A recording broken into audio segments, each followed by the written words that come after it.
Bonjour à tous, c'est l'heure du C'est lundi, que lisez-vous sur le blog des lectures de Maya. Alors la semaine dernière j'ai lu peu, contrairement à ce que je pensais, donc j'ai pas beaucoup avancé dans mes lectures. Alors j'ai fini de lire jeudi seulement le manuscrit que je devais lire pour les éditions Valentina. Et je confirme, donc c'était très très bien, même si la fin m'a un peu déçue, vous savez, c'est le genre de fin où vous attendez quelque chose et ça n'arrive pas. Donc finalement j'ai bien aimé, ça a été presque un coup de cœur pour moi. Et j'espère vraiment que cet auteur va être publié, on verra bien. En tout cas, j'ai rempli mon questionnaire jeudi et à voir donc. Ok, donc j'ai lu ça.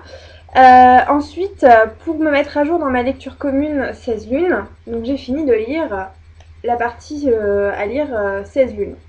Même ce matin, j'ai lu le chapitre d'aujourd'hui, donc c'est le chapitre du 24 septembre, c'est ça, aujourd'hui. Donc j'ai fini ce chapitre. Prochain rendez-vous le 9 octobre. Alors, je le répète, ce livre, je le relis dans le cadre d'une lecture commune avec Nathan, notamment, donc, qui a lancé le projet de lire 16 lunes selon le calendrier, en fait, puisque les chapitres correspondent à des dates. Voilà. Donc, on en a jusqu'à février. Moi, pour ma part, donc je le relis pour la deuxième fois. Je le répète, j'avais adoré cette saga. Vous pouvez suivre les actualités de l'adaptation cinématographique sur le blog. C'est l'histoire d'Ethan et Lena. Donc Ethan rencontre Lena qui est nouvelle dans sa ville. Et la famille de Lena, ce sont des enchanteurs. Donc une fois qu'il découvre ça, que Lena est maudite, va s'en suivre toute une histoire. Ce matin, j'ai regardé, je me suis dit que le mieux finalement pour résumer tout ça, c'était les 4 dernières lignes du prologue, je crois. Je vais vous les lire en fait. Ça ira mieux. Hop. Donc c'est le premier chapitre, ça s'appelle Avant, au milieu de nulle part, et les 4 dernières lignes, c'est... Enfin, les 5 dernières lignes. Au bout du compte, il s'est révélé que je me trompais complètement. Car il y eut une malédiction, une fille, et pour terminer une tombe. Je n'ai rien vu venir. Alors je sais pas si ces 4 lignes résument seulement le premier tome ou toute la saga. À voir. Moi, comme j'ai lu les deux autres, j'ai un petit doute. Donc voilà. 16 lunes avec le blog de Nathan. Donc j'oublie toujours le nom du blog, je suis désolée. Les cahiers de lecture de Nathan, je crois. Si ça vous intéresse, vous pouvez toujours vous joindre à nous. C'est juste qu'il vous faudra donc récupérer. Là, on en est à 187 pages. Voilà. Hop, toujours aussi bien, toujours aussi génial. Toujours un énorme coup de cœur pour ce premier tome. C'est vrai que les deux autres sont un peu moins bien à mon goût, mais celui-là, il est génial, quoi. Vivement le 9 octobre. Ok. Donc ensuite, à part le manuscrit et 16 lunes, j'ai commencé enfin Les cendres de l'oubli de Karina Rosenfeld. Alors, ça fait au moins 3 semaines que je vous en parle de celui-là. J'avais vraiment hâte de le commencer. Donc, pour ceux qui n'ont pas vu les autres vidéos, donc c'est l'histoire de Anaya qui vient emménager en Provence et elle fait des rêves troublants en fait sur un jeune homme. Voilà. Et elle sait pas du tout ce qui se passe. Voilà. Elle est dans une nouvelle ville, elle rentre à la fac et donc elle rencontre des autres personnes, notamment des garçons qui lui tournent autour, dont un qui est assez mystérieux, qui a des yeux complètement noirs. Enfin voilà. Donc ça c'est le début, pour l'instant j'en suis là. Je vous relis la phrase, le gros descriptif. Elle a 18 ans, il en a 20. Depuis l'origine des temps, il forme le phénix, l'oiseau mythique qui renaît de ses cendres. Mais les deux amants ont été séparés et ont oublié leur vie antérieure. Voilà.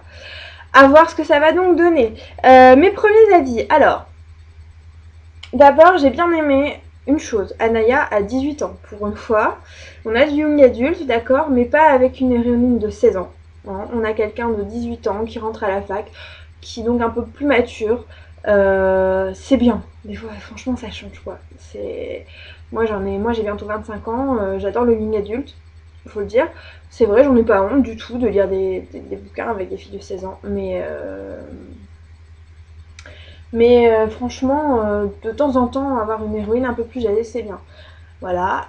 J'ai bien aimé aussi le fait que Karina Rosenfeld ait intégré Facebook dans son livre. Donc on a des pages, en fait. Hop, que j'en trouve. Entre les chapitres, en fait, comme celle-ci, où on a le statut d'Anaya, et en dessous, on a les commentaires. Alors ça, j'ai bien aimé. Franchement, c'est assez sympa. On a des conversations MSN dedans aussi. C'est bien, je veux dire, c'est assez réaliste, c'est normal. Aujourd'hui, tous les jeunes ont ça. Nous-mêmes, voilà, sur Facebook, nos blogs sont un peu plus démunis. Et c'est vrai que c'est quand même appréciable. Donc moi, j'ai trouvé ça sympathique, voilà. Maintenant, le premier chapitre, j'ai un peu peur qu'il m'ait donné... soit il m'a mis sur une fausse route, en fait, pour comprendre les différents protagonistes de l'histoire. Voilà. Soit ils m'en ont un peu trop dit. Donc, je sais pas si vraiment j'ai bien compris, si j'ai bien deviné ou pas. Alors, si j'ai bien deviné, je trouverais ça un peu dommage que ce prologue tout de suite explique qui sont les gentils, qui sont les méchants. Donc, à voir, voilà, à voir, à voir. Il y a une chose, par contre, que j'ai pas aimé. Et ça, c'est pas du tout au niveau de l'histoire, pas du tout au niveau du style. J'aime beaucoup. Je voyage en Provence, là, en ce moment, avec ce livre. J'aime pas la typographie. J'aime pas la façon d'éditer. Autant des fois, il y a des livres, c'est publié trop petit. Et ça fait mal aux yeux. Autant là, moi, quand je l'ai ouvert, bah, je trouve que c'est publié trop gros. C'est écrit trop gros. Vous voyez ? Franchement, je sais pas ce que les autres m'ont pensé, ceux qui l'ont lu ou qui sont en train de le lire comme moi. Mais moi, j'ai l'impression que c'est gros. Alors, attendez, je vais regarder avec Céline. Non, c'est... Enfin, c'est écrit plus petit. Déjà, c'est une typographie très sèche, pardon. Alors, je regarde par rapport à Céline, c'est une écriture un peu plus ronde. Et je sais pas, j'ai trouvé ça très gros, écrit très très gros, et avec beaucoup de blanc, en fait. Ouais, c'est très... Alors, c'est bien, c'est espacé, mais là, c'est peut-être un peu trop. Personnellement, à mon goût, moi, ça me fait un peu mal aux yeux quand je le lis, parce que je trouve que c'est trop blanc et trop gros. Alors, allez comprendre, moi, ma lecture, elle en est devenue inconfortable, quoi. Alors, des fois, j'ai envie de me dire, voilà, est-ce que c'est écrit gros juste pour arriver à un gros livre? Je sais pas. Mais moi, ça me plaît pas trop, voilà. Donc, c'est mon premier livre de la collection R, je sais pas si les autres sont comme ça. À voir. Mais moi, personnellement, ça rend ma lecture inconfortable, voilà. Mais ça n'empêche pas que cette histoire est pour ma part, pour l'instant, j'ai lu 149 pages. Du coup, ça se lit un peu vite parce que vous voyez, j'ai lu ça 149 pages en une demi-heure de train. Donc, pour dire que pour moi, c'est vraiment écrit gros parce que souvent en une demi-heure de train, ben, je lis allez, 40 pages, 50 pages en gros max, quoi, en grand format. Donc là, vous voyez que c'est écrit gros. Mais bon. C'est très bien. Ouais.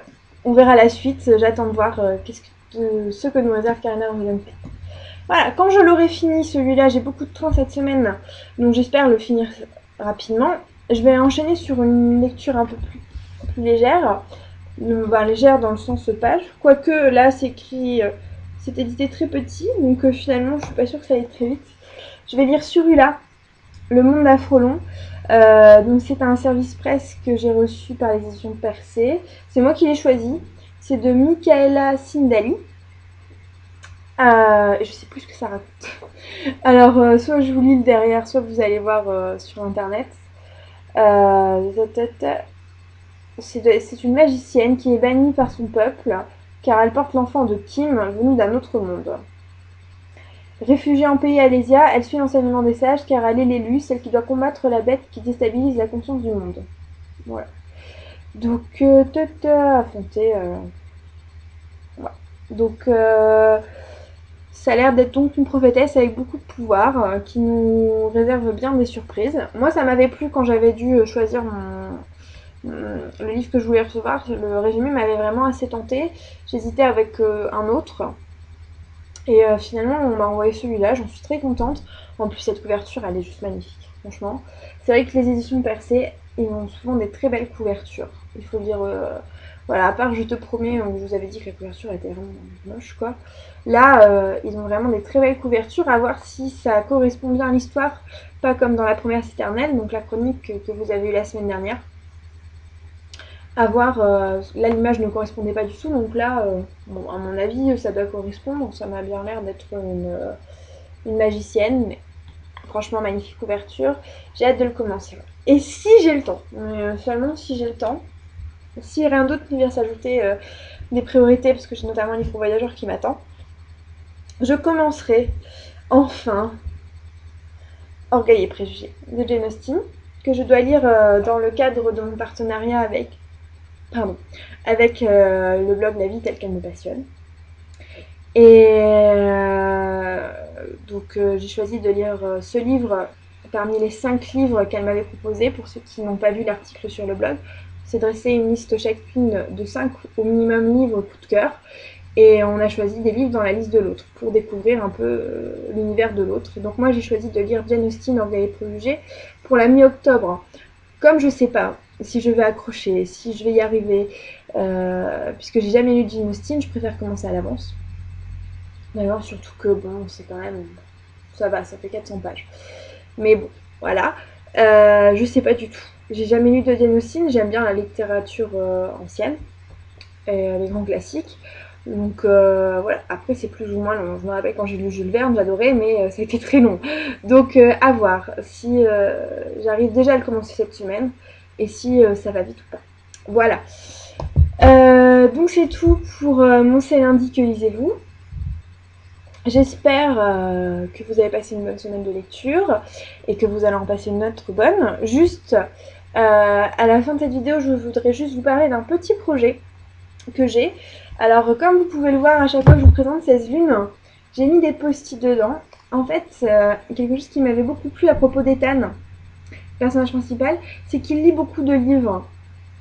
Et bon, pas autant que le personnage féminin dans Un jour, mais c'est vrai qu'il lit beaucoup de livres et beaucoup de grands classiques, et beaucoup que je n'ai pas lus. Et donc petit à petit, j'aimerais bien dresser une liste de tous les livres dont il fait mention dans ce 16 lunes, parce qu'il me semble que dans 17 et dans 18 lunes, il parle pas beaucoup de livres. Et vous proposer, moi je le ferai pour moi après, un challenge personnel, mais vous, si vous voulez vous joindre à moi, c'est avec plaisir, de lire tous les livres d'Ethan. Donc à voir au fur et à mesure de ma lecture. Voilà. Sans doute pas un challenge qui sera mis en place avant février, puisque la lecture se finit en février, mais voilà, c'est un petit projet. Si vous voulez me dire ce que vous en pensez, si vous trouvez que c'est totalement idiot ou si ça vous plairait, n'hésitez pas à réagir sur cette vidéo. Voilà, et comme ça vous savez pourquoi maintenant j'ai des petits post-it dans mon livre. Non, je ne martyrise pas mon livre, c'est juste que je note là où il parle de livres, vu que je lis dans le train et que je ne peux pas écrire directement. Voilà, c'était ma semaine livresque. Bonne semaine à vous et à la semaine prochaine pour une nouvelle vidéo du C'est lundi que lisez-vous pour les lectures de Maya. Au revoir.